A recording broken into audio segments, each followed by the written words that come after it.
In this episode, good fat versus bad fat. The sun is shining, the birds are chirping, the bacon is sizzling. Welcome to the Daily Swole.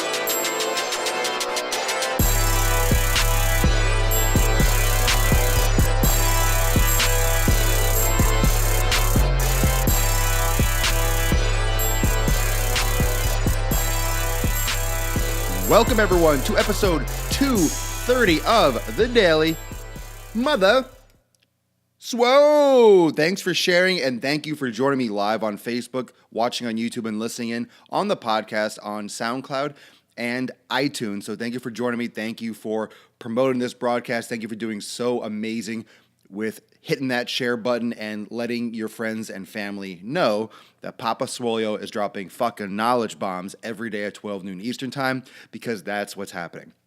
That's the truth. I'm dropping more swole bombs than the Bible's got Psalms. Know what I'm saying? This episode is going to be huge. This episode is going to be great. So make sure you repost this episode, tag someone, let them know that I am going to go to town on fat. Today, we're talking about good and bad fat, which is which, and why you should be eating better sources of fat and why it's going to help you and some of the reasons why it would help you, blah, blah, blah, blah, blah. And I think you're really going to like it. You're going to enjoy it. So make sure you are listening in and sharing and letting everyone know. So, of course, live people, what up? What up, live crew on Facebook? How's everyone doing? Premium members that are showing up in here. Bacon, yeah. Some of you already know what's going down. My premium members already know what's going down in here. Let's just dig into it, and I'm sure people are going to fill in as we move forward because they're going to see, wow, good and bad fats. I want to hear about this. And absolutely, for sure. Kerrygold butter. Don't you know it? All right, so let's talk about good versus bad fats. Let's talk about some of the good fats first. Let's talk about what categorizes as a good fat, what categorizes as a bad fat. We'll just jump right in and let's destroy. Good fats are defined generally as unrefined, unprocessed, untampered with animal products, fish, things like avocado, olives, various different types, nuts, and coconut oil, some of those tropical oils like coconut oil that are high in saturated fats and also high in omega-3s, and those things are great for the metabolism, great for lowering inflammation, great for muscle recovery, hormone balance. I'll get into some of those details as we move forward.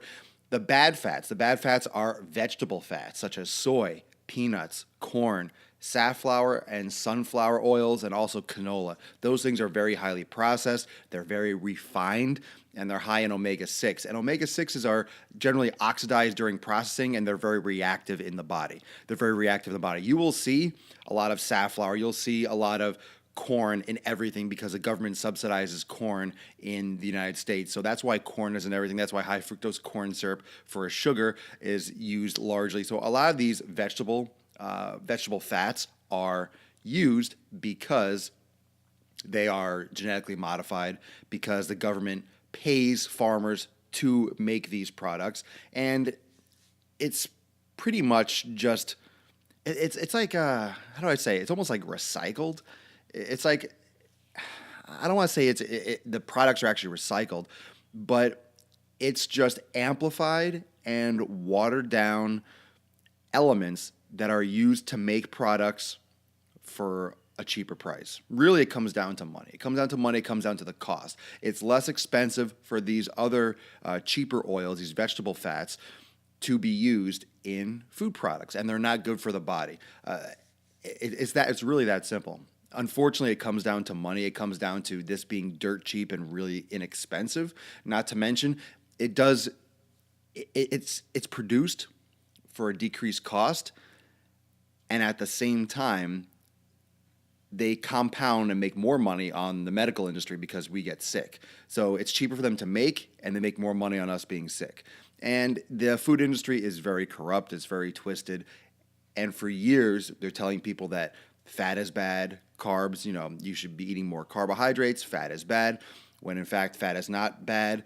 It is carbohydrates that increase risks of cancer, heart disease, and all those things. So carbohydrates are really what is more bad for you than fat. And the healthy fats are much better for you. And these are not disputed. These are facts. These are found in studies. It's a huge misconception. The public is generally foolish and dumb and will follow anything anyone says. And most of us are raised thinking one thing or the other because our parents tell us something, and then it's sad. It's sad, but you cannot deny that the fact that this country is in a huge turmoil and that everyone's getting sick and there's a lot of problems, and it's for this reason, because we're lied to and we're told one thing or the other, and then everyone just kind of runs that direction. Like, oh, it's over there, run. And oh, eat that, run. Oh, don't eat that, run. Oh, eat sugar-free, run. Oh, eat that. We just follow. It's like sheep, sheep, sheep. So you have to do your own research. You have to open your mind up to the possibility that people want to make money, and they want to make money off your fucking back. So this is really what's happening. They make food cheaper, less expensive, and it's killing people. It's pretty simple. So good fats and bad fats.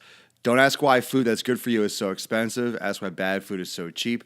Yeah, I mean, organic, really, it's not really organic. It's just food, and the other stuff is just processed and chemical. So, I mean, it's this conception that, ooh, this is better food. No, that's the real stuff. We're just eating a lot of the bad stuff. And if you ever farmed, if you ever grew crops, or if you ever had like a garden, you know what real food tastes like, because it tastes completely different than what you find in the store, because it's not mass produced. It's not made with, it's not made with genetic material that's designed not to get eaten by bacteria or bugs, and is more resistant to weather.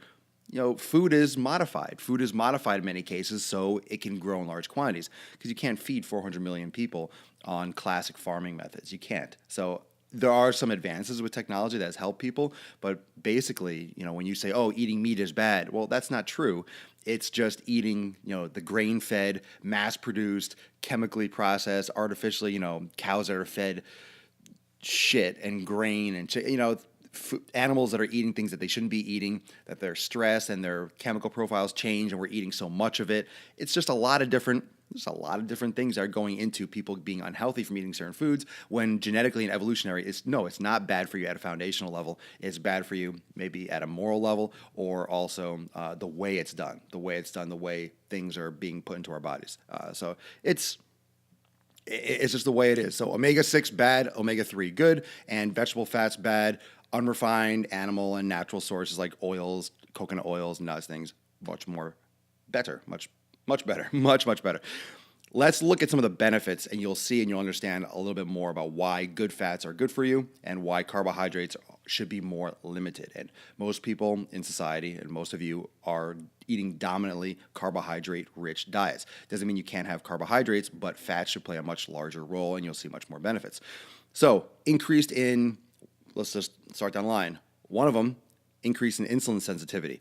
You know that if you are not sensitive or insensitive to insulin, you are at a high risk, or you have diabetes. And you don't have to be overweight to have diabetes, but when your body stops responding to insulin being released, your body stops uptaking carbohydrates and uptaking glucose, and you have then diabetes. You have a problem absorbing sugar and glucose molecules into the blood, into the liver, into the muscle cells, and you can have a lot of problems. As you know, if you know what diabetes is, it can be it can be a fatal disease, and it will limit you for the rest of your life. You have an increase in hormone balance and recovery when you have higher fat and healthier fats in your diet. So if you have more fat in your diet, first off, you have fat-soluble vitamins that get absorbed into fat, into fatty foods that can be transported to the body. Fat is a great trigger for hormone creation and for transport. And also, when you have exercise and you have high levels of cortisol and negative hormones that cause breakdown of muscle tissue, higher healthy fat diets can help the recovery and rebalancing of those hormones. So that's always a benefit. Your body is always releasing and reabsorbing and creating that homeostasis, and a higher fat diet will help you in terms of hormones. And a lot of things that you do during the day might be with the nervous system. When you reach out your arm to grab something, it's your nervous system triggering the muscle to reach out and grab something. But hormones deal with everything from reproduction to your hunger levels to metabolism, everything. So it's very important.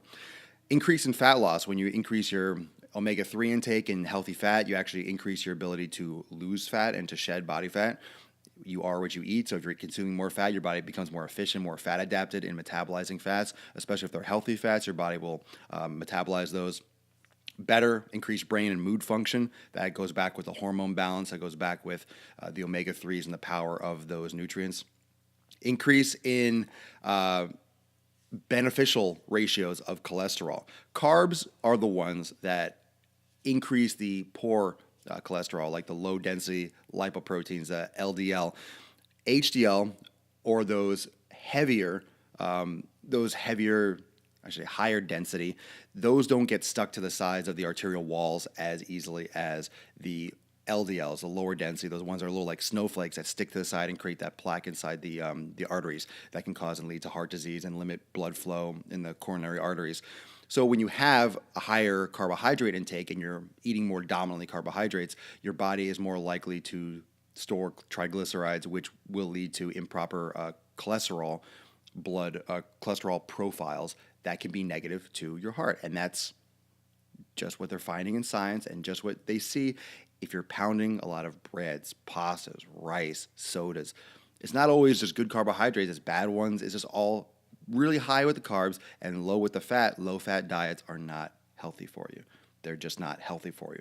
Not to mention, when you increase your healthy fats, you're going to get better skin health. Your skin will look more radiant. Your skin will repair better immunity. Most of these tropical oils, such as coconut oil and things like healthy grass-fed butter, are actually antiviral and antifungal, and they help reduce inflammation in the body. And that doesn't mean like, oh, my arm is swollen, I banged my elbow, let me eat some coconut oil. We're talking about cellular inflammation. We're talking about reactions and reactivities inside the blood, inside the cells. Super, super important. So make sure you tell your friends and family, to check out some of this information. It's really some serious stuff. The people that are really still demonizing fat, it's dangerous, and in the long run, it's going to cost you. So it will reduce your risk of heart disease, and also a lot of studies are showing that higher fat diets will reduce the risk of cancer because they don't feed the cancer cells. They actually protect against it. So the omega-6s are the ones that generate this negative spiral with cancer cells, and the omega-3s are the ones that will actually do the opposite and be more preventative. Healthy fats, unrefined animal, fish, avocado, olive, coconut. The saturated fats are not bad for you. Just because it says saturated does not mean it's bad for you. Omega-3s are what you want to look for. It's better to get that from whole food sources. There are certain omega-3 products that can be beneficial, but you have to be very careful. You can't just get a generic pill. You want to get it from good sources, so better to get it from food. Bad is vegetable fat. So if you're eating foods that have a lot of soy, a lot of corn, safflower, canola, these are all very processed, very high in omega-6, and it'll create a very poor omega profile in your body and can lead you towards or down a path of, don't worry if you have one day where it's not that great, but you need to start implementing higher fat diets or higher fat foods or higher fat content overall throughout your day and throughout your nutrition profile. If you lean more towards vegetable fats, if you lean more towards omega-6, if you lean more towards that refined route, you are asking for things like, rebounds or the cravings to, for carbohydrates. You're looking more towards storing excess body fat, struggling with reducing weight loss, struggling with insulin sensitivity. And this is something that these are things that may or may not be able to be reversed after a certain point. So it's very important that you are looking to your health, eating more natural foods. Don't listen to the hype and, don't eat this, don't eat bacon, it's fat. If you're getting better source of these things, unrefined, if you're eating like Oscar Mayer bacon, it's not going to be the best decision for you, but there are healthy sources of these things. And sometimes you might look in the store and be like, well, that's so much more expensive. That's much more inexpensive. And there are many places where you can get healthy products like these, either online, which is, a lot of times cheaper. You can get them, and they will be less expensive in the long run. If you're eating cereals and you're eating white bread and you're eating crap, yeah, it's cheap now, but it's not going to be cheap when you have heart disease and you cut your life short by 20 years. It's something you have to think about in the long term. It's something you have to think about for your functionality, where you're not in a wheelchair, you don't have diabetes for the last half of your life. You need to start thinking about this stuff now. Good fat versus bad fat. Thank you for joining me for episode 230 of the Daily Swole. Thank you, premium members, for showing the support today. Thank you for sharing this broadcast, and thank you for joining me here, of course, every day live at 12 noon Eastern Time on Facebook, watching on YouTube, and also listening in on SoundCloud and iTunes every day at 12 noon Eastern Time. Thank you for listening to the Daily Swole today. Thanks for getting huge. It's Thursday. We're coming into the weekend. Remember, every fucking day. I don't care if it's a holiday. I don't care if it's a new year. Every day, because every day is the same. It's time to make some sick fucking gains. Thanks for joining me. I'll see everyone mañana at 12 noon each time for episode 231.